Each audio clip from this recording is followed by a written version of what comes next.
Ina ga wajore. Amare. So ko to we se ke man. Gbo.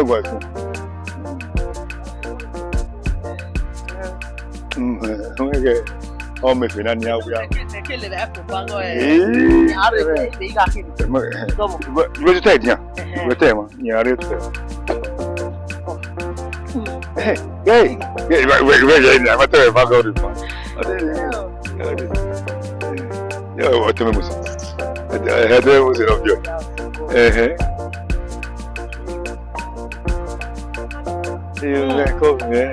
Yo moko. Tuta. Abokia. Agbe ma ya, me ke kewesi. Na le ta ma ko me wa calling me to say de dene. Go. Yeah. Maya wa. Abokia. E pa me mo ya ti me, oyin na me we sunu. Ro gba sunu video. Won ye agbona yi na. Enwe aya we. Akapo. Ina yi na nya. Imi to ta yo na abere nya. Okon we yin ni o tete. Ubege. Atani wa fe. Enwe aya kin wa gbon. Ìgbàgbọ́ ni àhínà dèmínà sunu. Omi mi sunu ni ju edo ko gba rotene. Wọ́n rotene ni oyiwe. Eri ma wo yi. Obi ji ni na se gba ni oto emi popo mata. Odun we gba yen emeso pe o ye ta mo we bu won re wọ́n yóò pa no di owe de agbe. We oda fun me o gele da fun me o so pa o heke. We have igbewo be de agbe wo na wo emi we bo we kun an we ye go da for the one we so pa we de agbe and we yi re o to wo awon to yi odo mewe egbo ni ma me wu ni ma ene we ya gwe we se wi ra mo gira na se wi ra na we gwe kun ye wari fu me ta ti we bo re no man no Domosa ime me go kai ime ya go no na wati eme yi bo eme ga ya rule because e benu gwa ya ti eme na wa rule de ime ya ge gbe me ya na no so ko pa no we no wa na re do no de tu wa re do mana bo e wa be bege mi yo ni sana mo be ga a big man olowa ke mi e wo bo kin ya Ologo kakabo akedo mi ewo boke big man. Okay, when again na yina na let me take this girl for example. Regina Daniels or okay net. Okay, why here me on no need why me television with them. So okay on. So when again is jena okay big man na why wa. Odo ya yun ya go. Oma kofo. Sawa. Wọ́n me no go jena. O we na continue. Imine eri maja we iya ma ewe oda for wa ni wo me go sajo o me go be no pa mo vin ma wan ama me go be ri go nu so popa no ya we ogun me na hin o ma jebe ori ma na hin oda fo we na bi ari ni be ni u pa na wu be pa gbe be je fo pa oni ga owu e lo ta aye de bi e I de bi o shi ma ya te na tana. Oh no. Ti mama ewe won no be o me big bon ni pa gbe ma pa yo wa de igi yen mi si. Gbe ga ipa nu gbe ya win na ni oni ga owu e o ge ko mo bu we ni. Me we me ya make we understand you. Me no je na obo ke big man yi. O da for me fe ni. O fe ni emi ro pa ero na ya mi ewe Edokpa aro adomi ewe go my gagwe account ore is reading millions je great grandchildren iye kin ye be yoja so I cannot see myself going to the market ido ya you go fe na what be scheme odo for me kwe my husband can never subscribe to that ido time about from when away okay yaya open a shop ekwe he married me, wants me to be a full-time housewife to him so see na wa be reba ni yet ya you go be understand Mata. Wa so wo mi lo panu. Ni o ko de agbiri o ri mi. Wa so wo fo wa ri mi. Wa kwa li ko pakiki o da fono. O magi o da fono. your share. Ah. Wow. Oh, I rock by what we always you marry ya Tamawe. Hey, Ubege, we no Gina. Other for me. When we come to nest of king, now the target nest of king. May I do understand them in the nest of king? Or ye ma we, every ya fefe no da for me really any more ever. Or so no boy jamie we me okpado sunu we de na hwe. Any more ever. Other for me ga wa me baba hwe. I will continue. So he material jade. Ubege we. If I no marry a big man, no marry a big woman, they can never think low. Like Adazeva no back here. Of your way, of your way. Oh, why you need me? You go, Emma, every Tananya. What? Sir. I'm just trying to make you understand where a bird with the same feather. They flock like a parrot. Epa mudiane o understand why make you understand them in your nitana because where ekenu wa jevedian why make you understand the sunu between big men and big women like other thing what that thing so where other thing or when you so of your go make save epa mati of you go I'm trying to make you understand where you set into a key what bagbenia zodiari eh de gbolo eh je buso wona lo owo no baguno akan o na ite na akan epa Jomo baguno akan this one I understand we are trying to understand everywhere you think we poverty and what life social life a social media life and when you are on social media you see things that are happening if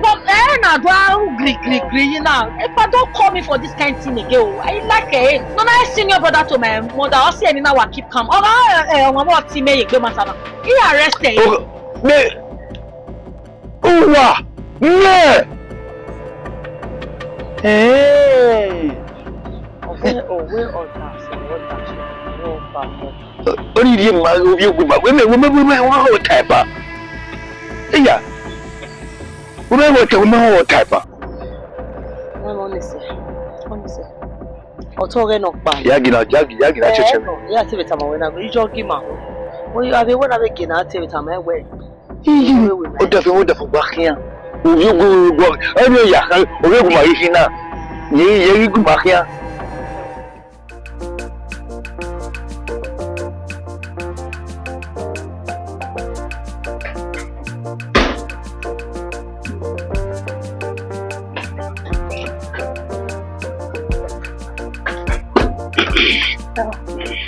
Hello, Pepper.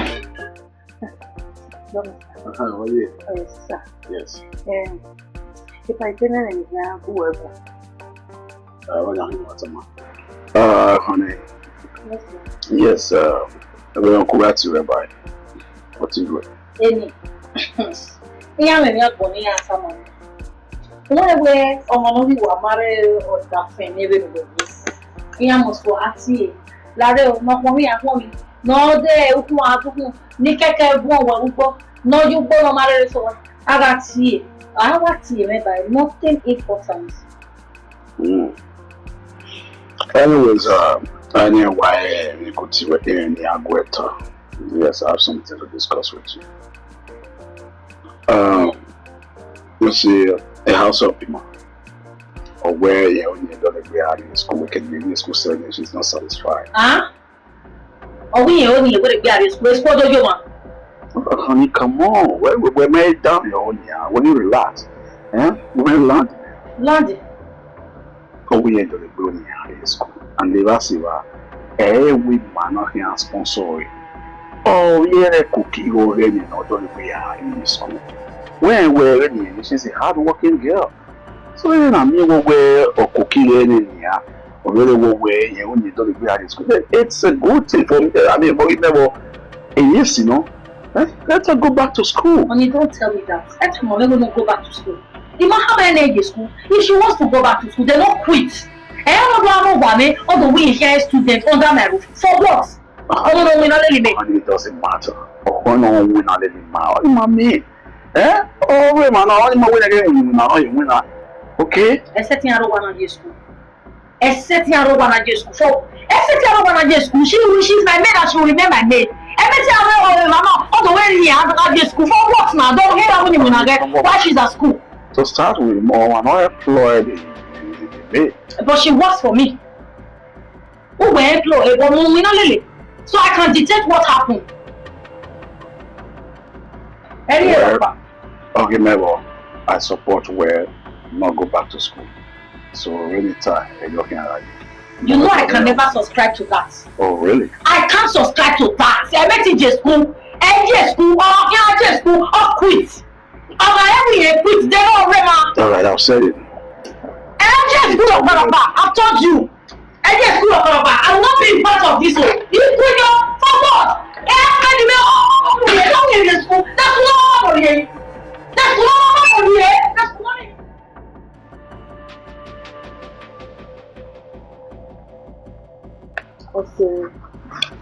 No matter what time come away, my sister. What time away? Oh, my modi.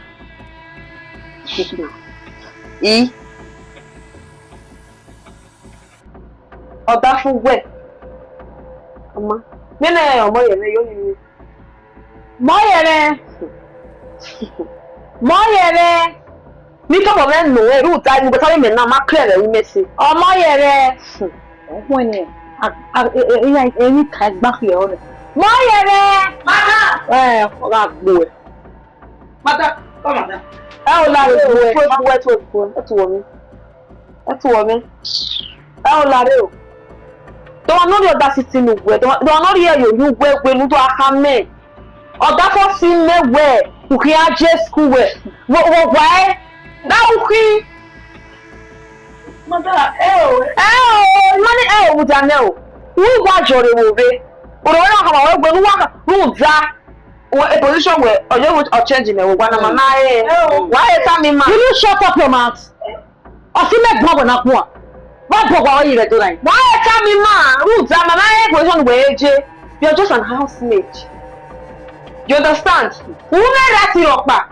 Oh, and no one found it. Umakia boy or say that they would not just school. Who knocking about that for it? Who down one back? Go for it. You don't mean anything. Yes. You don't go nowhere. Then why explain? Why you explain it? You brought that for me. You come with me where oh no J school. I'm not going to school. You know,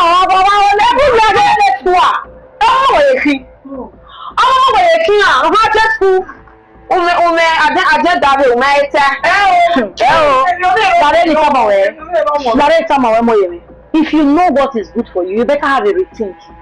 Let's go remember you. Over here you are. No understand. Why are you in the school? We are near door. No. We work time away. Why we are that for me working in a good. We are cut over web way. We are deep way. We near way oga. La wo go. We take a time where we are useful. We take a marita. Even of you na you feel covered in a way. You can't give you school. You only go around one winner. No, matter what. It was in a while I did get gravy way. And you are by El too well. Where did you go, Wanari? Why, what share of this day, Mana? More to a Banito, you don't saw where you are. Also, you don't saw where I don't take rubbish. I don't get in it. You don't mean anything. Oh, I just school. Oh, better on his way. He had no general manager. No,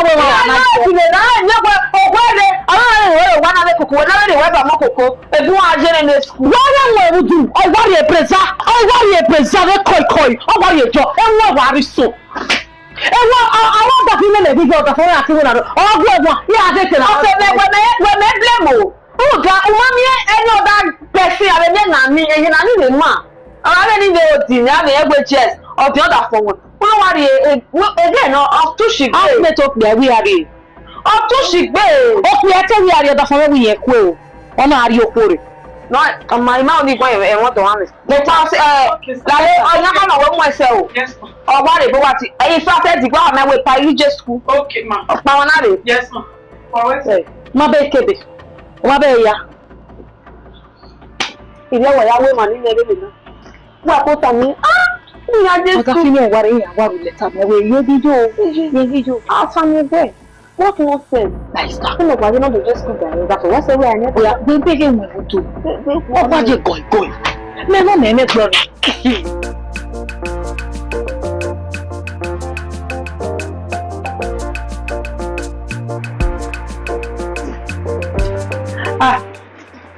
Thomas, How are you? yes. Okay. You make better here. You are in the key. Oh, good. Okay. So check in and Really. Okay. Again, my team, I say good. Alright, is the UB, where pin over? Kakabo, you're gonna know. Alright. Okay. UB 9. So, Matia, yes, sir. yes. Massa.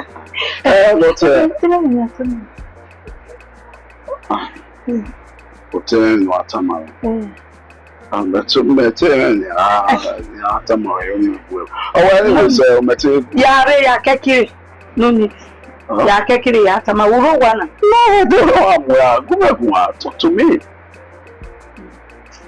If I worry, anyways, maybe even what time I go in school every year, and what we well, me to be me, the way I come me, it do too tight, do where you were wearing, I do get where even no hacking, and we don't have to well at the where you further your education, and I wear if you see anything.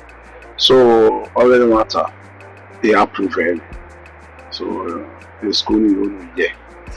You get no go, no matter. Although I graduate to be a woman, because even that, okay, I was sitting 1 hour here, and I can almost say, you understand? So, they approve it. So, if I was say, also making it easy, no need, easy. okay, I tell you. I was school on the side. No, damn you. We're talking where what come and where we need school. Yes, one stop, you can not stop. You want to go further your education, right? Yes, sir. Okay, now they can where you were coming, you and you cool on it. And what the school fees, Zionia, okay, me to be me. A marry you work, I will know. Go for 2 years. Yes, we are going for 2 years. Only we're not serious, or we're not they hardworking. So all the school fees in me, can you hire the school like that? Take charge. And you even when we are one at daily and there, I want you to continue. If people will. Okay. If I was to be a professor, teacher school. Daniel, even no sooner, I know where one way. Egg your mother back, threatening way. Can you came no matter you come out when you stop you where you go down your to guide the schooner? Egg you one way. Me, you're awake. Schooner. Why, yes, you can yes. And I'll pay this tuition fee for making one as waiting for your graduates now. Not all about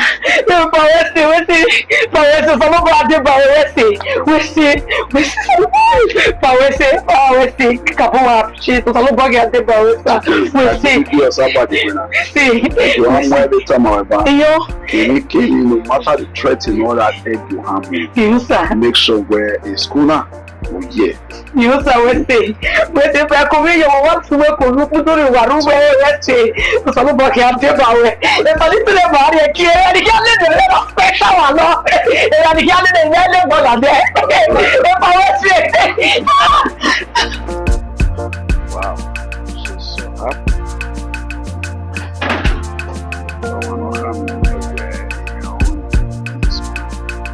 Now where we are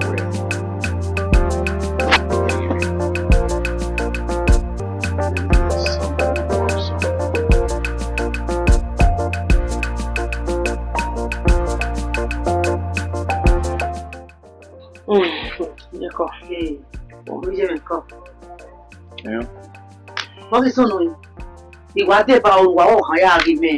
Na de ma o dun ha bo ki sunu iti ewe we uti e ne go po we de ko be no ya bo ere na ya mi ewe magi me no wagi tsara o mani le ti ewe ni no me no wagi be kian e we magi mo fo ni me bo sunu ibi je je egwige to waye mo wa lo da mi kere o wa wo na o ngaja na ni mata we ma go ta wo sunu ima wa wa me ga ko eko we ha be no wa iro wa na ima video to gi won do wo da fo we me wo o ma wa ke kiro we wa ye boko hara no wa iro wo wa be kwale ki ido o be mi ewu mi go kire ala wo bo e che me kire eni ma ta kire na wa we nye ya won o ye ye ya won na me no da ke na me wo wa me na o chele tamo I ma ta wo da fo we me wo no da fo we na me wo na ona ko ke kenu we me wo ya wo we ti ta me wo no mo wo no ya idu eki I ma like e wo je wa ja no we be we ma ta na e ke be le bo bi ya se Daniel the Tina Daniel no gi mare be no wa me wo ni a ta me wo no ya wina isha na wo ka ma ka nugwetana mama ma nugwetana wo gi ma we ma iku kwana we but we make it see understand the sha the my position in Yejina ni yesi me like the position in there so yesi understand there in Yejina yeah na position the position on it we maybe see the position o da me like the position in there only know where our one who we ya kana ni me even we je ni me even ja lo agbon we da wa we me go no obi ko ma ese ma yiko ne kede wetini weta kiri na me jari do tere wa we ta o wa ti mo bi guseleke we egbe TV we ti owo kare ebi lo je da o ma dan we we do ne ri ma we me omo se gba yiki ya ihu wa ikata ma we de yo ina we ko bi no we ja o plan no me wo ni eyo mo so ma ugbe aye keka o kan no ijo pa no ko bi wa ta ya tin ta mo lu ta ma amewe ni de be fi we la wa o se owo me na o fo eko le be fi o to oki we ti do tu ni gele ko ti do tu ma so ko we ni do we la wa o se ne o se ki ya we o se asegile o wo oni wa lórí me o ma jo ni no kare mo to pon na wa o do ni no kare mo to pon na wa lórí me bijere ni kere na wo imaro ri ode na wo bijere la ya bo me mo ro ri o eri ke ni ya no ri ta mo wa no ri ta mo wa wo kan we mo ta mo wa la ho wa ya bo me won ni me ya te ba wo pa ko ke àwọn yan ite won wi me inu pa ege ti se so gba ewo so pon wo wa ni kule na wa we ti are we la ru wo we baba ma ye na we ma ya won de we ma ga ye owo we ni wa ni igole wa we no yi go do da family we ya ri ya ya ri wo me ya o wa na o ke ya iyo sanu dazi won ise re ko kan me ala bagwe mo ti e bo wa mo bu wa ko do no ma keke o da de me ma mu e mi wa go jo ti me mo bu me go wa gan na ya yi wa do le no ta bu wa wala wo mo o ya mi ni o wala bi mo bo we me be to bo o ya mi ni ogun mi bun a we ile mi ọmọ níjẹ̀rẹ̀ wẹ́sì ọmọ ìyá sọ́jọ́ pé ní àṣọgbà máa wọ́n rẹ̀ nà wùwà ọ̀pọ̀ ká fọ́pá wù máa wọ́n yìí. ọkọ̀ igugwa ọ̀rọ̀ tó pọ̀ mi jí mẹ́kọ̀ọ́ nínú mákẹ́tẹ́ aláwọ̀ náà sáà iye mo sẹ́sọ̀ ọ̀kàwé náà ọmọ sẹ́sọ̀ yìí lẹ́yìn bí ẹnìyàn yé pé kágbé máa wọ́n yìí ọmọ ìjẹ̀rẹ̀ wo hani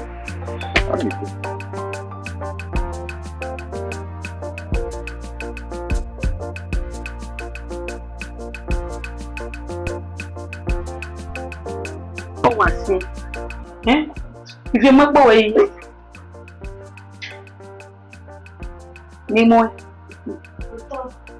le. Ya mo problem yo. Be so pa ni yo ni ta mo wa. Si aye. Si mo le ya mo ya mo problem. Si aye problem yo do we le go mo wa mo. Emi o pa ni yo ni ta mo wa la wo. Wa try no wa assist me. Wa re mo gbe. Even can hear you around 9 o'clock it by your worry. Is the other way I drop while we speak to Ariake? While I will go.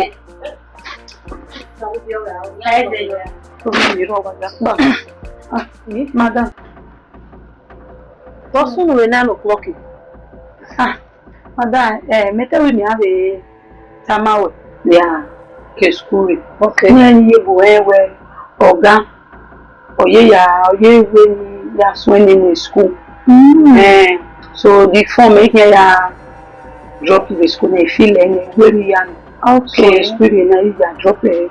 Okay, Oga, which is Oga for me? Yeah, Oga for me. Oh yeah, approve where and where you go you happy? Yes. Okay, that's nice. No problem. Sis what that for me and where we quit you. Who are you? Yes, ma'am. Where's it? Tell me where's it? Why am I late? Come on, 9 o'clock. Where approving who are you? Yes. Oga for me not signing. Yes, ma'am. Yes, ma'am. No problem. Signing. Where's it? No, ma'am. It's school where you are. You dropping out your school name. You are you. Oga for me quit. Where is signing? Kakabo. Work with you. So right. Where's it? Where's it? I'm out. Where's it? Ma, Dada. See you. Yes, okay, love. Yes, sir. Okay. Never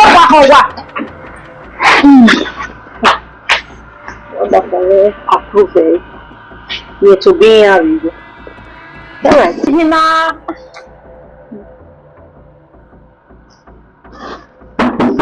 EJ.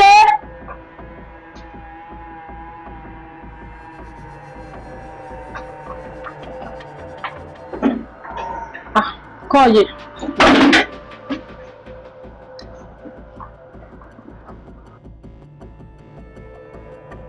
Yeah, go here. Boa. Ba. And everything you have to that people. What's wrong? There's a nuclear, you have to that people. Oh, I'm not worried about the power. Who not ready to me? Who not to Jane? Let you when ya, one for the and where do you know about the Toga? Ye, where that keep waiting on what tallow. My total while I was not tallow. And they are my tallow. I am not imagine. Even none of the one men are what to Savannah. Very walking well, Mother Tota. I will walk to do what Benin, but Rocky. What's your name? I will be Imam Jerry, the Pension woman, if you Ohama will remember Pona. Oh, Timero. Where are the Timero? Where? That is the least of my problem. Where any water tonight? I feel I never ask him. When you are just in the okay school, oh, Mama, and then who got in the watch. Do not wear it to Tawari Mujava yet to Talo. Over! What was it there, Muja? Over! Yeah!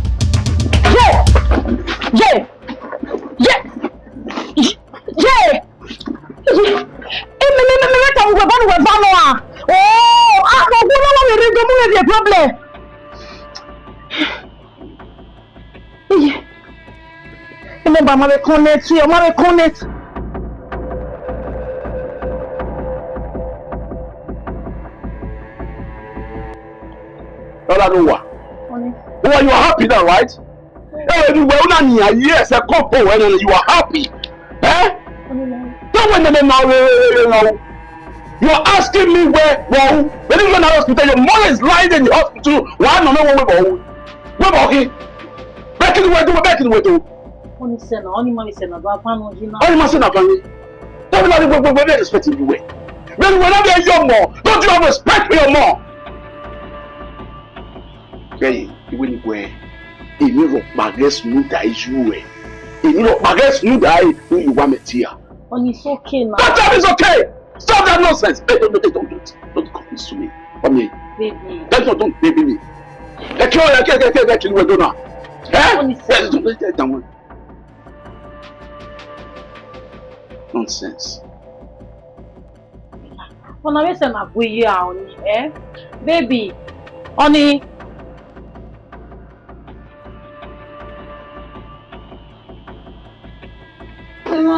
This one was very good. Baby, me want to go. Yes. We shall go and make money. And we need woman, you want me now. You want a woman, you mother them. Hey, Matty Jimmy now, Nami Jimmy now, what problem in the woman? Hey, I think me a go. Yeah, what go away. You know, we are on. Yes, game, you know. Yes, game. Oh, yeah, I will. Wow. I'm going to walk back and move your honey where get you school. When I name it, we will one of six something. It's a one aruga. One aruga. Or yes. Or yes. Nija. I don't know how much they don't know or the program. You know how many where religious school. Okay. How come I am in the school? I wonder your or school. You didn't get this, man. Then now again, I didn't know. Eh? Ele bonaja. Sorry. Pada boa. Mujaba. É o lareu. É mana, salary mana fama we will come in that for every Jesus.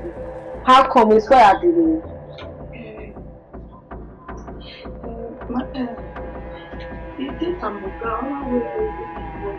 we have to take care of it. Mighty, you way I come away. Hey, party we show. It's a man we joke to God. It's a man on our way when you worry. It's a man. Why? Ose we wa dona. Uwa la uwa. Eh? We me tama we na. Ma. Wa la uwa. Uya mo po we. Ekenu ewu ke adi uwa na. Wa. Ose we ma na mi uwe. Mi am ye mi uwe. Happiness of Simena is my first and my top priority. I to get him to get a husband in this state, in this world that you are now. I mean, where who are they on me not under her roof? Imami Odo, Imami we have here when we get at your one. Oh yeah, Mama. Guy, in fact, I'm having a fun with Benny Wabo and I have you. What is it again? Now you move. Yeah, back in your body, see how it goes. Manda. Yeah, anyway. Love you. Ulele, ulule. What? Yeah. Anything, Nasha. It's no. It's again happy. Who's that? Oh, woman. After you were say, I go no. They were going to give Kualo, West School can the show. I don't have that one where who just school. When time man, then I have man. I will have myself seriously. I'm serious, Joe. That's why we are getting time about the way oh, you doing your money when you do. Imagine you wait on your push away almost to this school. No, now it don't make sense. I'm not making sense. I'm not making sense. Yeah, get out. Mata, what bien? David, you nana. We have imagine your money. Look at you doing win about way. And he had received a result in that way. If I mean any harm, hero one, I might wear it down there. He might wear it down. Oh, body, respecting in an egg, anyway, they know that for where they knew it. He may disobey when they are when you, there's so much who you yag moya love of it. We are way. Oh, we went over nearly now, Etienne where. Oh, have you buy a perspective? It's okay. What more will you get? Madam, 1 minute. Agbodiri. I'll say now, things will definitely turn around. Yes, turn around. Under God's grace. Osalopua, no one way. all the woman. Yapa, where's it? It's all level. Even for what is the past night? You for wedding. Yes, how do you know that from a dead? Yeah.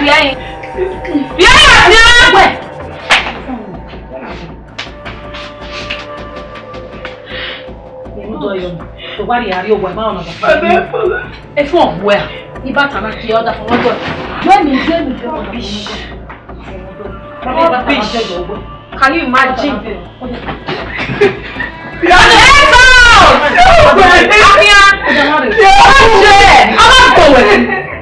Mommy, I won't exit on the burger.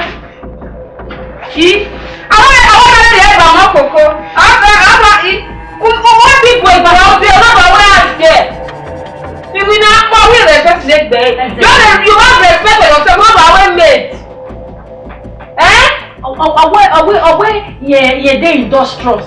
Any team winner. Any team big. When I come away as it is good at Google. Yafi de Guadeloupe and I don't know here. No, when I'm out, Mama. Oh, yes, school. You will not have a wow about your name.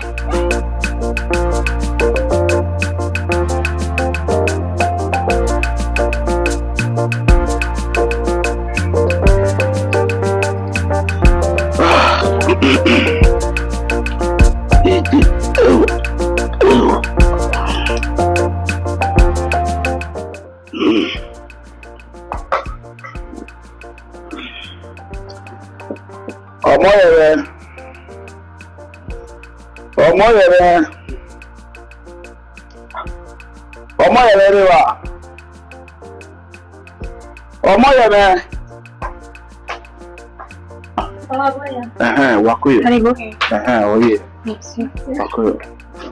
Omoyeme. Mau tell them another time. Hello. My house is money. Omoyeme Rowa. Hello. I have you work in school. Ishmano. Ijaji where Omoyeme the great side boyfriend of women. I shall know my money. My friend, will you stop that? But I want to let them go. Eh? Omoyeme one. You might know. That's all. Anyone take them and die. When you die, boyfriend of the Ashawo. Can they not back? And then make it to the bill like that one. You are Rowa. You are Rowa. Hey.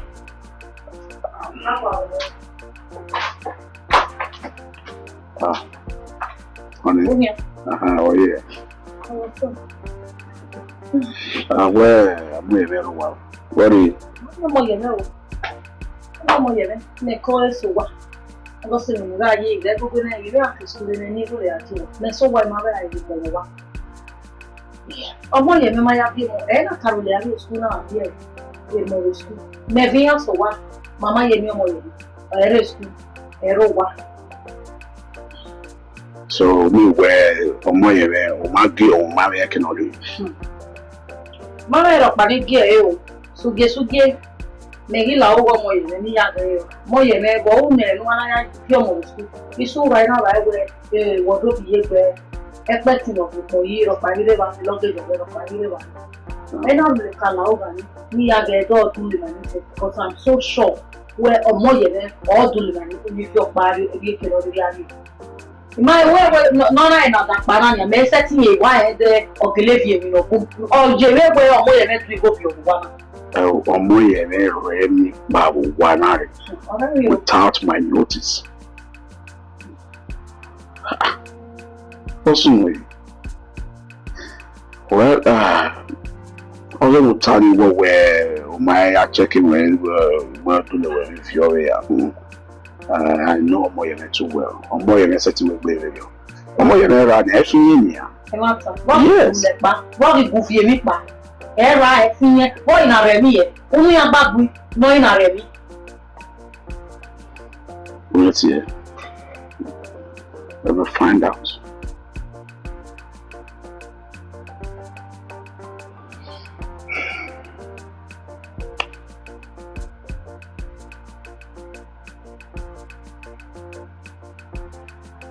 Oh. And no boy, you. I was switch off. Èmi tẹ̀ wọ́n bí ẹ.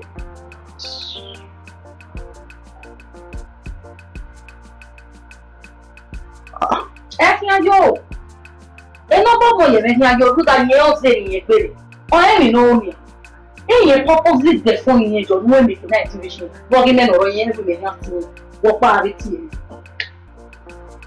Oh, what's the way?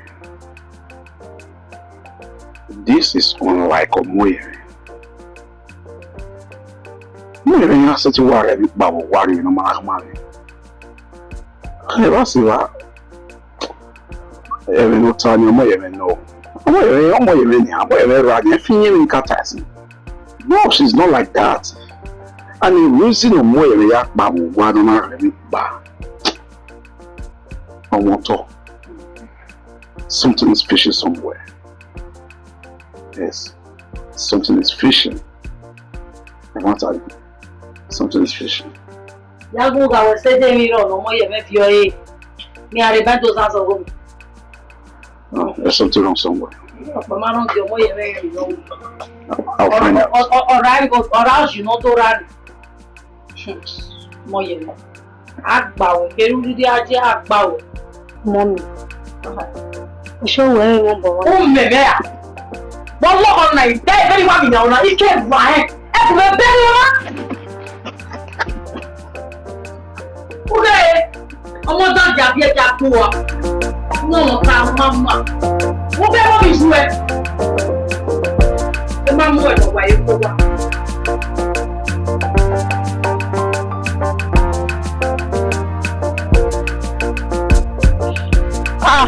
Dame. Wọ́n tún mú. Ìwà gígùn ewé òtún ìpéjú ìgbìmọ̀ ra ẹ̀. Ọ̀yá tó tẹ̀ ọ̀yá tó bí èrè tó nìyà. Ẹ̀yìn ọ̀gígùn ewé náà pé ìgbìmọ̀ ra ẹ̀. Ìkèkè yẹn wà yẹn wípé ìwà kíá. Ó wà ní ẹ̀tọ́. Ìgbìmọ̀ ní bọ̀kọ̀dá. Dame ti kọ́ sí. Èyí ẹ̀jí ẹ̀. Ìwọ́n kò sí. Ètò ìyá mi rò. Ilé wa ìyá. Pẹ̀lú mi sùkúl mi yẹ. Ìyá akíkókó wẹ̀sìn rẹ̀ ẹgbẹ́ wà lábáyà kóyọ̀. Bàbá ni mo rí. Ẹ kàn wá dọ́mù sá. Kóyọ̀ Dọ́mù sá. kọ́ Yes sir. ọ̀tẹ́rẹ̀bù lẹ́yìn rẹ̀ ìjọyọ̀ ìgbéra ẹ̀ ìgbé ayé ìjọyọ̀ ìwọ̀sẹ̀ yọ̀ mà. Well, I just have one, but according to the doctor, the doctor okay. Okay, but right now already intensive care unit. Emergency, I mean, I rush here. So, by his grace. Oh, okay. Even though we know what you know, okay, so about to say, you know, you don't know what you know. When I wonder what it will mean, you know, huh? Epa, where maybe we will get our okay. And then just a matter of No, check my eye. Angela, No one loud. Well, yeah, you why only where can you came on you loud boy. This is not the time for that. I do argue because I have no talk. Go, Canary. Not to No, why, yes, in my wife, I do one other various because the doctor will not be, so we are going back there. Why I have you? Yes. He wouldn't meet our papa. You go away. My dear, a beer was refuge. You would be as usual. What to talk about one now? Why would that go away? Huh? Don't worry about it. It knows she soon die. Only my telling you what I know why. Macari, when I thought of it. Well, the most important thing when the book around. Yes, the book around. Come out, Marry, a doctor with the mother of hearing, so Mario was of hearing. So we're going back there. So then we're on, we are letting Mario. What's it? The guy do. Let me have a but you took anymore. What now? Martin. What's the care of the person? There's food.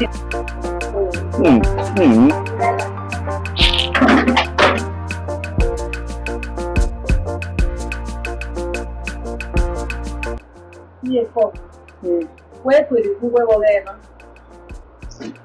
My now? We don't have your body that is also when I did it yet. Now they skip a wound day. buku na wo buku. Yeah. You go. What kind of buku? Honey. Let's do that. Come. Oh yeah. Hey, Monster. Mercy. Are you sure about that? Okay. I feel better. Honey, yeah. Me have to set every other winner. Okay. So yeah, sitting on that for me, a goods. They are clear, not the owner. They are clear. And the ones that you own now, we're seeing here. So when all land, they are new and they are expected. You understand? So you only are doing one year. I came aware. Only we was here, we are setting down. When you came with worry, only the importance. You know me when walking, I'm going to go and Chloe, so that will call him away, baby Chloe. Hey, only so because I know say better this time. I know, of course, we were a good thing. So also now we're seeing the so where a Chloe in okay. So I feel my role. When you tap in, what about you? This is me. Relaxing. Yes. They had the good Yes. for you.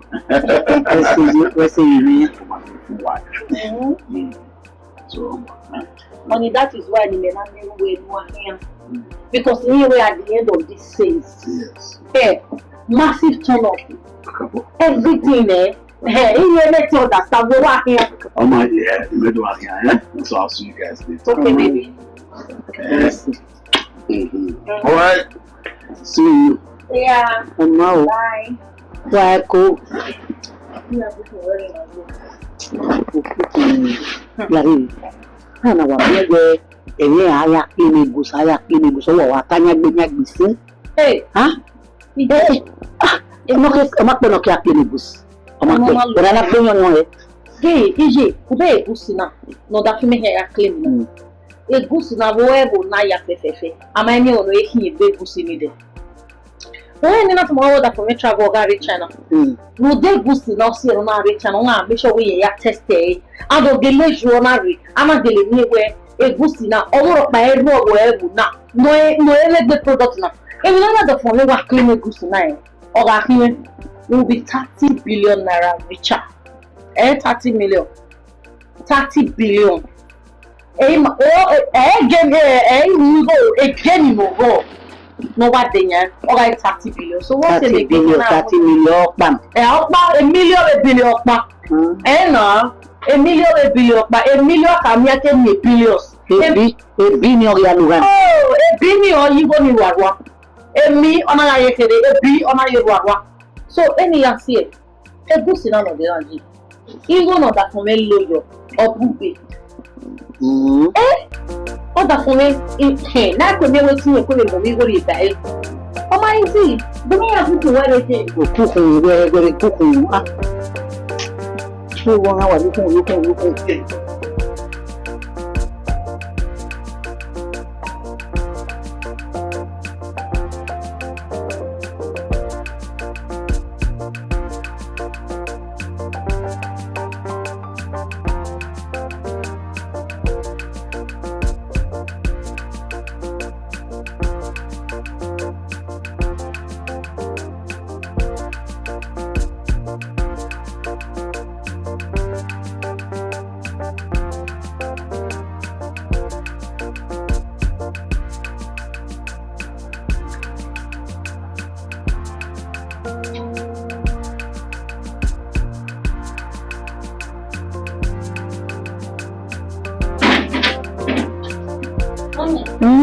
Boa.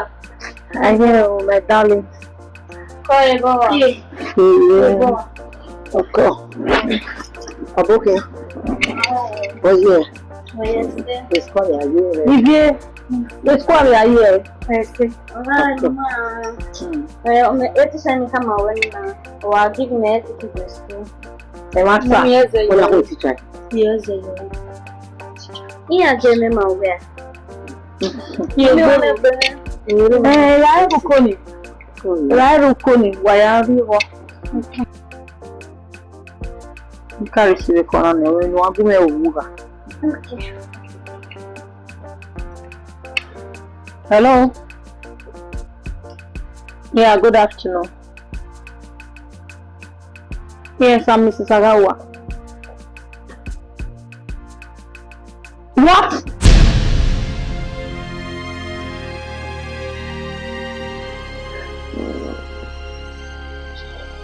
Mommy. Walking. Yes. Walking. Walking. Mommy, listen. Walking. Walking. Walking. Walking. Mommy, listen. Mommy, everyone. You're gonna put everyone.